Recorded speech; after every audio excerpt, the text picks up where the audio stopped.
Spanish കമ്പനിയായ TSK ഗ്രൂപ്പുമായാണ് Kuwait ജലവൈദ്യുത മന്ത്രാലയം കരാറിൽ ഒപ്പുവെച്ചത്. 50 മെഗാവാട്ട് ഉത്പാദനശേഷി പ്രതീക്ഷിക്കുന്ന സോളാർ പ്ലാന്റ് 2017 ഡിസംബറോടെ വൈദ്യുതോൽപാദനത്തിന് സജ്ജമാകും. 16 ദശലക്ഷം ദിനാറാണ് പദ്ധതിക്കായി സർക്കാർ അനുവദിച്ചത്. നേരത്തെ 10 മെഗാവാട്ട് വീതം ഉത്പാദനശേഷിയുള്ള 2 ചെറു പ്ലാന്റുകളുടെ നിർമ്മാണത്തിനും കുവൈത്ത് കരാർ നൽകിയിരുന്നു. ഇവ അടുത്ത വർഷം മെയ് ജൂലൈ മാസങ്ങളിലായി പ്രവർത്തന സജ്ജമാകുമെന്നാണ് കരുതപ്പെടുന്നത്. രാജ്യത്തെ മൊത്തം വൈദ്യുതി ആവശ്യത്തിന്റെ 15% പുനരുപയോഗ മേഖലയിൽ നിന്ന് ഉത്പാദിപ്പിക്കുകയാണ് ലക്ഷ്യമെന്ന് ജലവൈദ്യുതി പൊതുമരാമത്ത് വകുപ്പ് മന്ത്രി അഹമ്മദ് അൽ ജസാർ പറഞ്ഞു. വരുന്ന 15 വർഷത്തിനുള്ളിൽ രാജ്യത്തെ വൈദ്യുതി ഉപയോഗം 30,000 മെഗാവാട്ടായി ഉയരുമെന്നാണ് കരുതപ്പെടുന്നത്.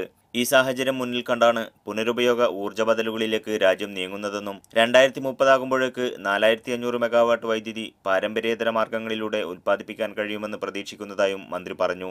ഇതിനായി സ്വകാര്യ പങ്കാളിത്തത്തോടെ കൂടുതൽ വിൻഡ് മില്ലുകളും സോളാർ പ്ലാന്റുകളും സ്ഥാപിക്കാനും ജലവൈദ്യുത മന്ത്രാലയത്തിന് പദ്ധതിയുണ്ട്. BOT അടിസ്ഥാനത്തിലായിരിക്കും സ്വകാര്യ മേഖലയ്ക്ക് ഊർജ്ജോൽപാദന പദ്ധതികൾ അനുവദിക്കുകയെന്നാണ് സൂചന. Media 1, Kuwait city.